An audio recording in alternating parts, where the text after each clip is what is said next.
Assalamualaikum warahmatullahi wabarakatuh. Perkenalkan, saya Chandra Wisnu Utomo, Sarjana Ekonomi Magister Manajemen, dosen program studi S1 Kewirausahaan Fakultas Bisnis dan Ekonomi Universitas Aisyah Surakarta. Pada kesempatan kali ini, saya akan menjelaskan salah satu mata kuliah yang saya ampu, yaitu mata kuliah Pengantar Sumber Daya Manusia dengan materi kedisiplinan. Mata kuliah pengantar sumber daya manusia ini dapat ditempuh oleh teman-teman mahasiswa di semester 2 dengan bobot 3 SKS.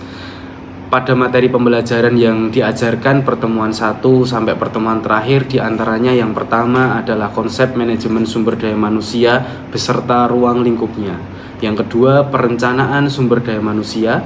Yang ketiga, rekrutmen dan seleksi. Yang keempat, orientasi dan penempatan. Yang kelima, kinerja. Yang keenam, konsep manajemen sumber daya manusia. Yang ketujuh, pembuatan konsep reward. Yang kedelapan, kedisiplinan. Yang kesembilan, konsep motivasi. Dan yang terakhir adalah kepemimpinan. Mata kuliah pengantar sumber daya manusia memberikan pemahaman dan mengenai konsep, fungsi, dan peran manajemen sumber daya manusia dalam organisasi. Dalam capaian pembelajaran, mata kuliah meliputi yang pertama menunjukkan sikap dan bertindak untuk menjalin sinergi, kerjasama dengan pihak lain dalam mewujudkan tujuan Persyarikatan Muhammadiyah Aisyah. Yang kedua, mampu mengembangkan jaringan kerja, beradaptasi, berkreasi, berkontribusi, melakukan supervisi, mengevaluasi dan mengambil keputusan dalam rangka menunjukkan kinerja mandiri dan kelompok untuk menerapkan ilmu pengetahuan pada kehidupan masyarakat. Yang ketiga, mampu mengimplikasikan teori manajerial secara efektif melalui penugasan kompetensi berdasarkan hasil analisis informasi dan data. Serta capaian pembelajaran yang terakhir adalah mampu merancang konsep dalam dunia industri dengan berpikir secara visioner. Sistem pembelajaran yang kami gunakan adalah tatap muka secara langsung dengan teman-teman mahasiswa.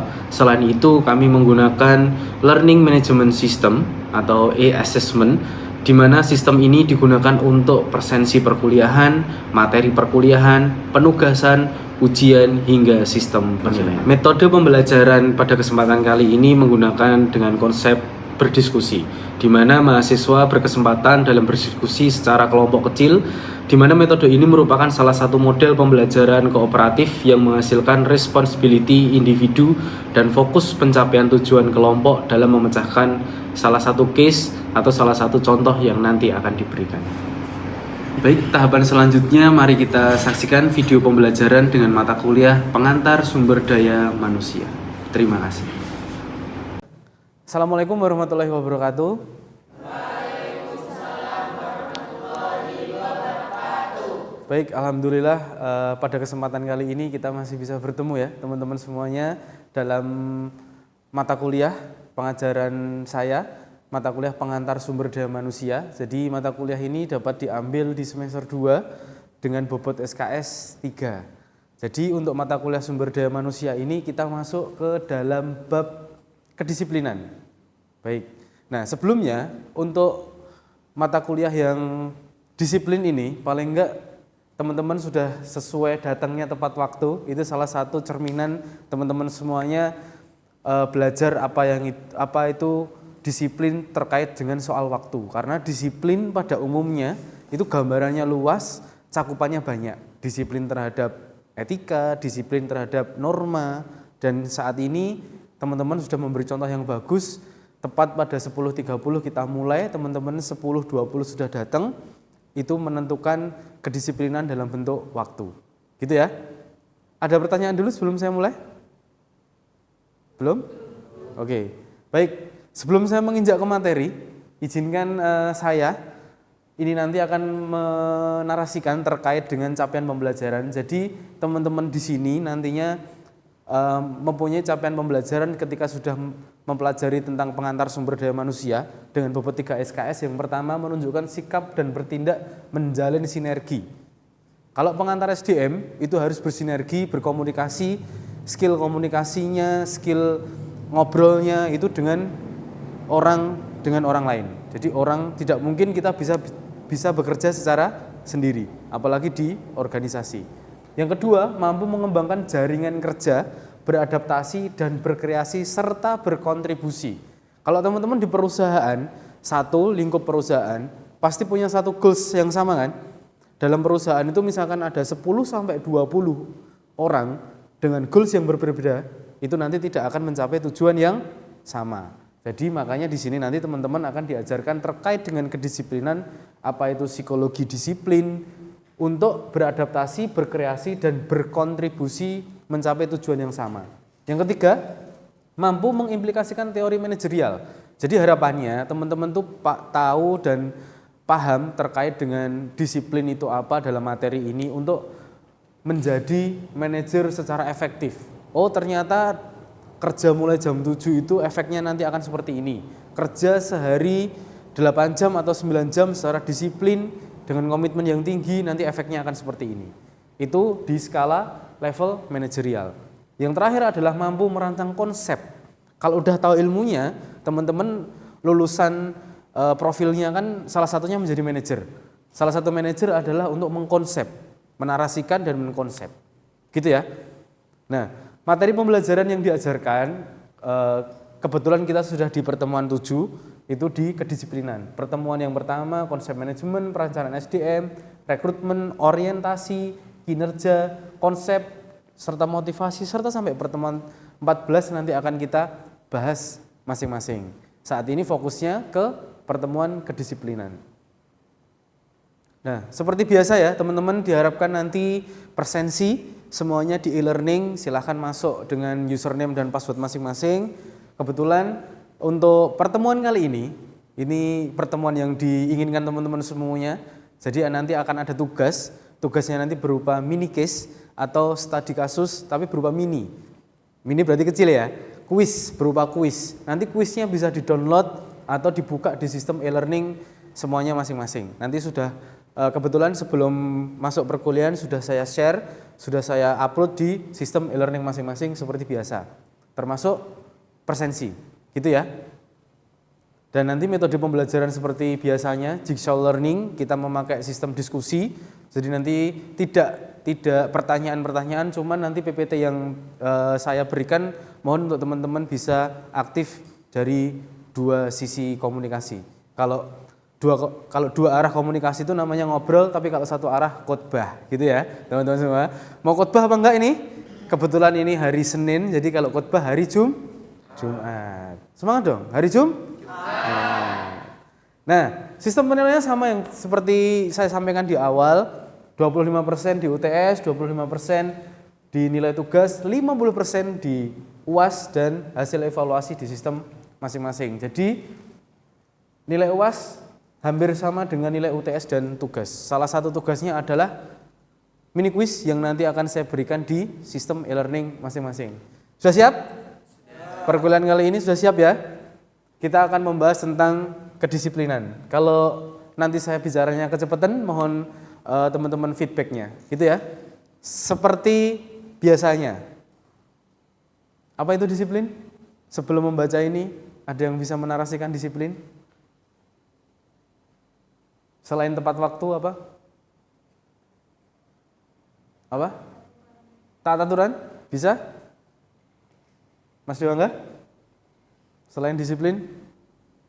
Selain taat aturan dan tepat waktu? Kalau bayangan kita kan disiplin pasti on time gitu aja kan. Taat aturan salah satu bentuk disiplin. Satu hal lagi apa? Jujur? Boleh. Jujur itu sebagai salah satu disiplin. Disiplin terhadap etos kita dalam bekerja. Karena kalau tanpa jujur, tanpa disiplin, kita juga akan menjalaninya setengah-setengah dan tidak akan mencapai tujuan seperti perusahaan yang diinginkan. Disiplin merupakan perasaan taat dan patuh. Nah ini, perasaan taat dan patuh. Disiplin itu berhubungan dengan hati. Jadi kalau teman-teman dalam berorganisasi kecil seperti berkeluarga, ada ayah, ada ibu, ada adik atau kakak, itu kan menaati semua peraturan yang diberikan ayah. Kalau teman-teman tidak punya perasaan kepada ayah atau ibu atau kepada keluarga itu sendiri, itu nanti akan menimbulkan hal disiplin atau tidak disiplin. Tidak disiplin. Kalau tidak ada perasaan, betul. Karena perasaan taat dan patuh terhadap nilai-nilai yang dipercaya, termasuk melakukan pekerjaan tertentu yang menjadi tanggung jawab. Sekarang saya tanya, tanggung jawab teman-teman semua itu saat ini apa? Belajar, kuliah, lulus tepat waktu, berkomitmen dengan diri sendiri tetap belajar, jujur terhadap orang tua, ya kan? Kalau di breakdown disiplin itu banyak sekali artinya. Termasuk teman-teman ini semua mempelajari apa itu ilmu perasaan. Karena kalau di sumber daya manusia itu adalah seni belajar terkait perasaan. Perasaan diri sendiri maupun perasaan orang lain. Yang kedua, disiplin diri merujuk pada pelatihan yang didapatkan seseorang untuk memenuhi tugas tertentu. Nah ini yang saya maksud. Contohnya, ayah sudah memberikan kepercayaan terhadap kita untuk belajar. Dah, teman-teman belajar di program studi kewirausahaan dan nanti teman-teman dapat uang saku segini untuk belajarnya, nanti harus tepat waktu, sehari berapa kali ada kelas. Nah, itu salah satu momentum untuk teman-teman menunjukkan pelatihan yang didapatkan seseorang untuk memenuhi tugas. Tugas dari ayah adalah belajar. Itu silahkan dilaksanakan belajar dengan sebaik-baiknya. Atau untuk mengadopsi pola perilaku tertentu, habit, culture. Kalau di keluarganya sudah tepat waktu, bangun pukul 4, habis itu mandi, habis itu sholat subuh, mau habitnya dari kecil udah seperti itu, mau teman-teman pindah rumah atau nanti berkeluarga sendiri, masih di bawah nggak habitnya? Masih kan? Terus kalau di kampus ada azan jam 12, azan nggak? Azan nggak? Apa namanya? Sholat nggak? Karena habitnya seperti itu. Yang kami maksud habit itu adalah hal-hal kecil yang diadopsi pola perilaku tertentu. Walaupun orang tersebut lebih senang melakukan hal yang lain. Betul? Jam 4 belum azan, enak tiduran, kan tertentu, melakukan hal tertentu. Tapi kewajibannya dan peraturannya adalah bangun untuk mempersiapkan sholat subuh, atau yang perempuan bisa masak, yang laki-laki berjamaah di masjid. Salah satu contoh kecil kedisiplinan di dalam organisasi paling kecil. Organisasi paling kecil itu adalah keluarga. Ada pertanyaan untuk saat pertama? Belum. Sekarang masuk ke mini case yang kita bahas. Belajar kedisiplinan dari negara Jepang. Tahu negara Jepang ya? Pusat kiblat kita seseorang untuk belajar disiplin. Orang Jepang kalau janjian 13.30, jam 13 sudah standby. Berarti sampai di situ orang Jepang itu udah sepakat dengan janjinya. Makanya orang-orang Jepang itu kalau dahulu kan ada namanya samurai ya, orang-orang yang bawa samurai. Kalau dia menaati atau melanggar janji, dia lebih baik bunuh diri. Namanya apa saya lupa. Jadi ada mending bunuh diri daripada dia tidak melaksanakan janjinya atau dia terpaksa melanggar janjinya. Nah, budaya Jepang ini yang dimaksud adalah budaya kaizen atau continuous improvement. Ada yang tahu? Mas, nama? Misalkan saya jawab dari ini saya 2023-2019 izin jawab tentang budaya kaizen. Agak lebih keras ya, biar teman-teman tahu. Budaya kaizen adalah filosofi Jepang yang berfokus pada kebaikan berkelanjutan atau continuous improvement dalam berbagai aspek kehidupan, terutama di lingkungan kerja. Kaizen menekankan bahwa perubahan kecil yang dilakukan secara terus-menerus dan melibatkan semua orang dapat membawa dampak besar pada peningkatan kualitas, efisiensi, dan produktivitas. Nah, jelas ya, budaya kaizen ini hubungannya adalah goals. Goalsnya apa mas, kalimat terakhir?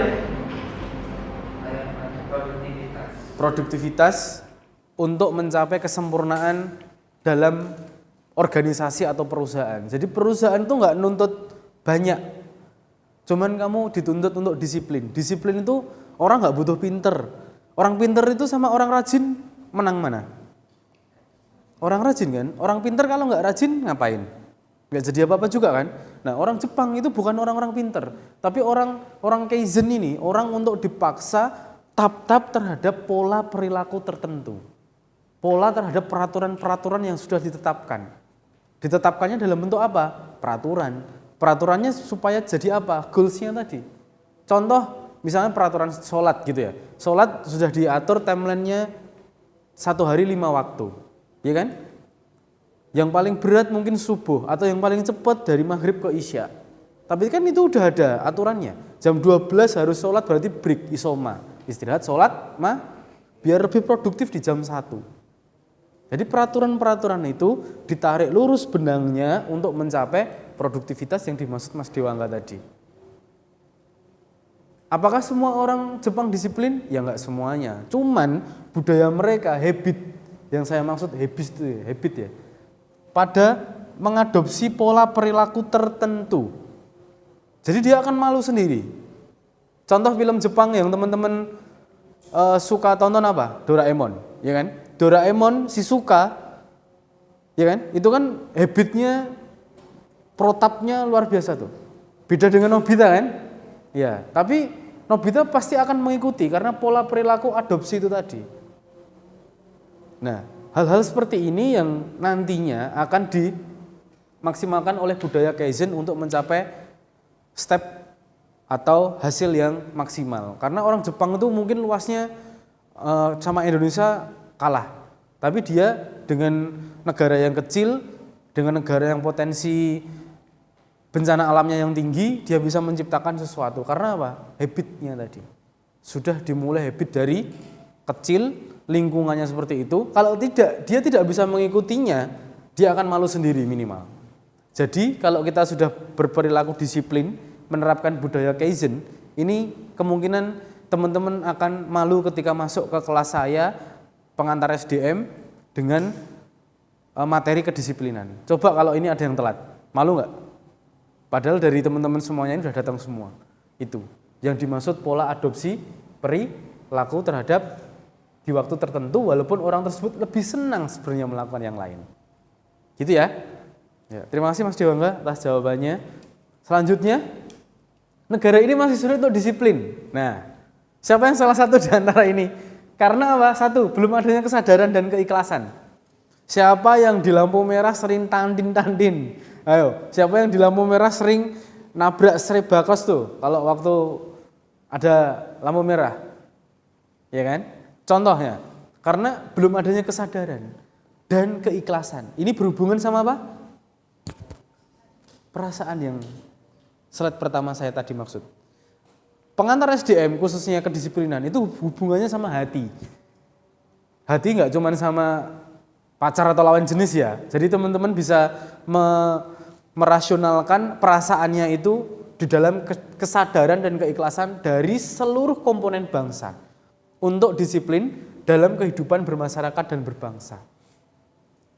Kalau di perusahaan bisa jadi jam kerjanya itu dipantau dengan finger atau face ID. Jadi datang bisa jam berapa, pulang jam berapa, itu bisa ke backup dan ke kontrol. Gitu ya. Semuanya berkaitan dengan kesadaran keikhlasan. Yang kedua, disiplin masih dianggap sebagai kegiatan seremonial. Kegiatan seremonial hari Senin waktu SMA apa? Upacara. Upacara kalau telat dihukum. Ya kan?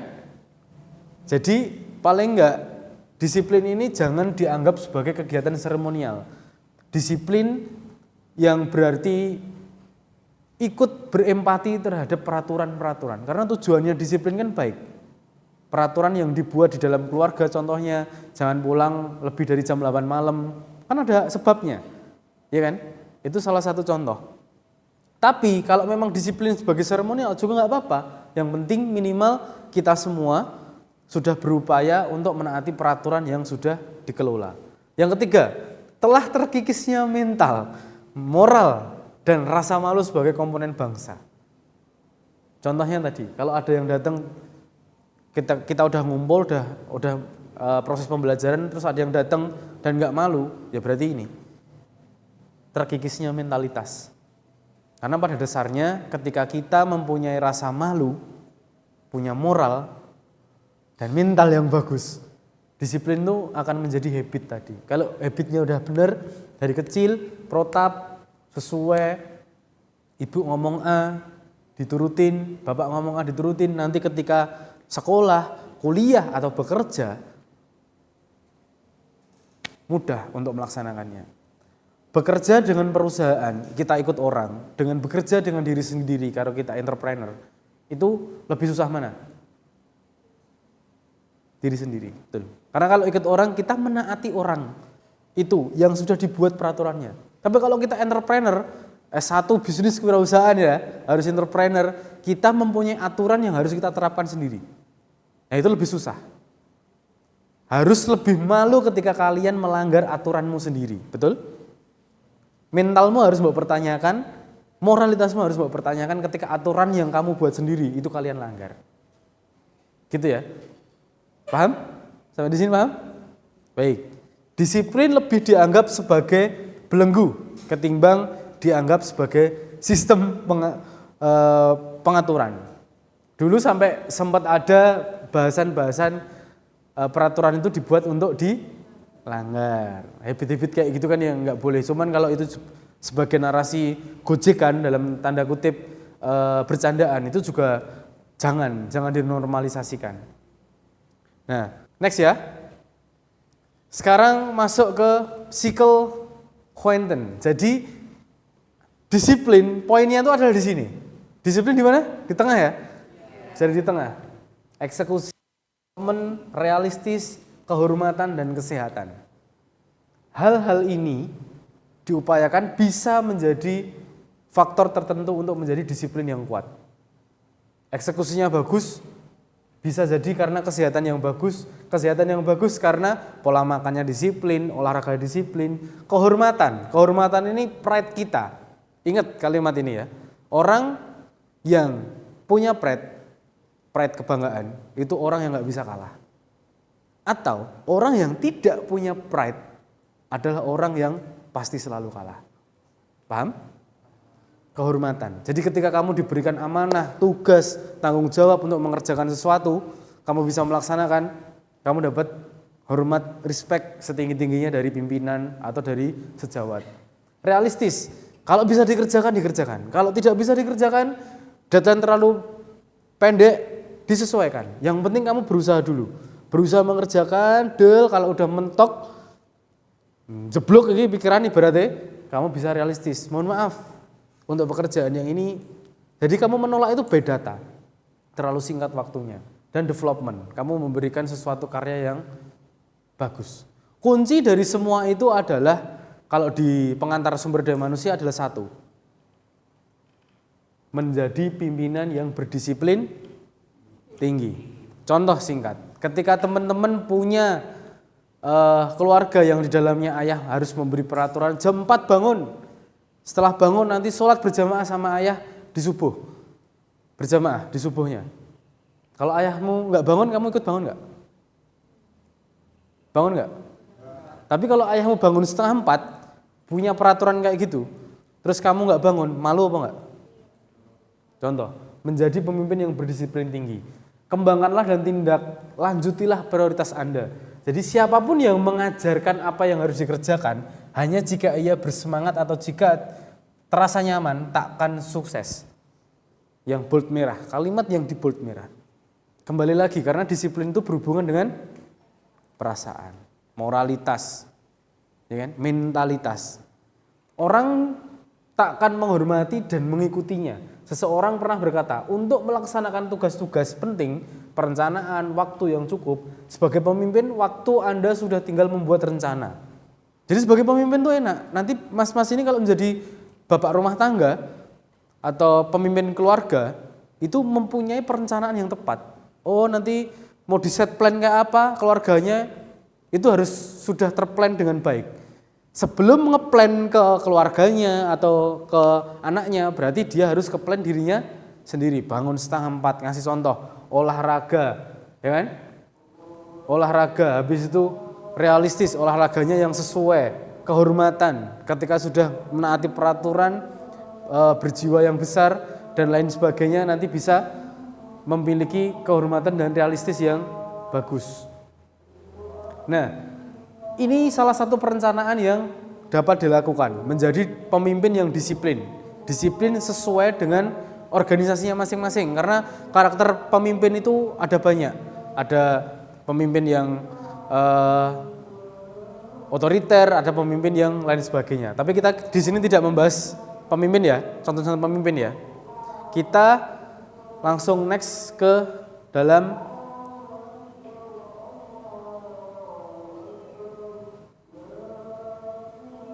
nih. Bekerja lebih cenderung diartikan ketekunan dalam mengusahakan sesuatu sampai meraih keberhasilan. Kunci agar kita senantiasa terus bekerja keras satu. Memang capek, kerja keras itu capek. Tapi jangan kalau kita udah dipaksa dan dengan komitmen itu tidak akan merasa capek, yakin akan keberhasilan. Karena kita misalkan kerja, endingnya buat siapa toh? Kerja itu satu buat diri sendiri, buat kehidupan yang lebih baik kan. Yang kedua buat keluarga di rumah misal. Maksimalkan potensi diri. Kalau kamu udah punya potensi diri, pimpinan sudah bisa melihat, kamu pasti akan diberikan amanah-amanah yang disiplin dan tanggung jawabnya akan lebih tinggi. Jangan menunda pekerjaan, Mas Diva. Keberhasilan, impian, dan kerja keras. Tadi Mbak Galuh, kesalahan dan kegagalan sebagai langkah awal keberhasilan. Paham ya? Disiplin itu impact-nya akan banyak. Entah itu ke kehidupan pribadi, komunikasi skill dengan semuanya, termasuk disiplin tanggung jawab terhadap perasaan orang lain. Soal komunikasi skill. Nanti kita akan bahas di pertemuan selanjutnya. Dan intinya, disiplin adalah kesadaran untuk mencapai visi. Banyak orang yang gagal menggapai visinya disebabkan kegagalan mengelola disiplin. Sekali lagi, disiplin adalah soal perasaan. Kalau kita gagal mengelola perasaan kita sendiri, pasti akan gagal mengelola visi dan gagal akan menggapai visi. Sampai di sini ada pertanyaan? Belum? Sudah jelas? Baik, teman-teman semuanya, terima kasih di pertemuan kali ini. Kita membahas tentang pertemuan kedisiplinan yang ternyata disiplin itu bukan bagian dari aturan saja, tapi disiplin adalah bagian dari perasaan. Kecerdasan emosional termasuk adalah kedisiplinan. Jadi nanti study case atau mini quiz yang nanti teman-teman bisa akses di e-learning itu silahkan dijawab sesuai dengan kecerdasan emosional dirinya sendiri. Paham ya? Di situ nanti silahkan menarasikan kasus atau mini case yang sudah saya berikan di dalam sistem e-learning. Dan untuk pertemuan kali ini, referensi yang kita ambil melalui John M. DKK, Perilaku dan Manajemen Organisasi sesi edisi ke-7 2017. Ini nanti silakan dipelajari, ada e-booknya juga. Kalau nanti ketua kelas atau PJ bisa hubungi saya, bisa saya komunikasikan untuk kirimkan beberapa sumber referensi. Sebelum saya tutup, ada pertanyaan? Tidak? Jelas ya? Terima kasih atas atensinya, terima kasih atas komunikasi yang baik. Kita mulai disiplin dari mata pelajaran pengantar SDM. Jadi berawal dari pengantar SDM, teman-teman akan melakukan habit atau culture disiplin ke dalam kehidupan masing-masing. Sekian dari saya, mohon maaf bila ada beberapa kata atau pernyataan yang kurang sesuai dari saya. Sekali lagi mohon maaf, kurang lebihnya terima kasih. Wassalamualaikum warahmatullahi wabarakatuh. Waalaikumsalam.